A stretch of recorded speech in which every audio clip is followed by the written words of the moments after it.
Fitness টেস্টের দৌড়ে সবার পেছনে থেকেই শেষ করেছেন মুস্তাফিজ।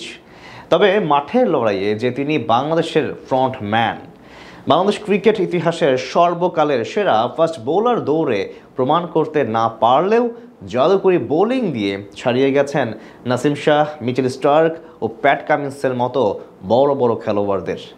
তিনি প্রমাণ করে দিয়েছেন মাঠের খেলায় তার চেয়ে বড় তারকা আর নেই কেউই। বাকিটা শুনবো রিপোর্টে।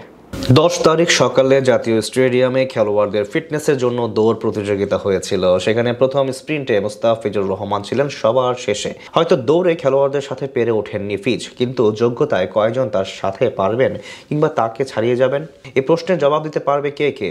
ফিজের পেছনে পড়ায় অনেকেই করেছেন সমালোচনা, অথচ এই ফিজের পেছনেই যে আছেন কত বাঘা বাঘা ফাস্ট বোলাররা, সেই খেয়াল কি আছে সবার?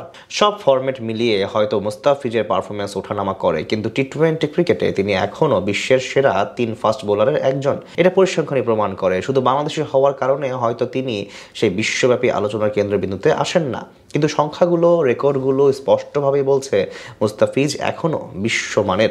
সমালোচনা যতই হোক, ক্রিকেট বোঝা মানুষ জানে দৌড়ের তালিকায় শেষ মানেই যোগ্যতায় পিছিয়ে পড়া নয়। যার বড় প্রমাণ, দৌড়ে পিছিয়ে পড়া ফিজ পরিসংখ্যানে পেছনে ফেলেছেন মিচেল স্টার্ক, প্যাট কামিন্স ও নাসিম শাহের মতো ক্রিকেটারদেরকেও। আন্তর্জাতিক টি-20 ক্রিকেটে অনেক বিশ্বসেরা বোলারের চেয়েও দ্রুত সময়ে একটি করে উইকেট নিতে পারেন মুস্তাফিজুর রহমান। তার ক্যারিয়ারে পরিসংখ্যানে প্রমাণ করে দেয় কেন তিনি এখনও বিশ্বের অন্যতম সেরা ফাস্ট বোলার হিসেবে বিবেচিত। এখন পর্যন্ত তিনি খেলেছেন 111টি আন্তর্জাতিক টি-20 ম্যাচ, যেখানে তার শিকার 139টি উইকেট, যা টি-20 ফরম্যাটে অসাধারণ সাফল্য। তার বোলিং পরিসংখ্যান আরও চমকপ্রদ। ইকোনমি রেট মাত্র 7.34, যা এই হাই স্কোরিং ফরম্যাটে অত্যন্ত কার্যকর। তার স্ট্রাইক রেট 17.1, মানে গড়ে মাত্র 17 বল পর পর তিনি একটি করে উইকেট তুলে নেন।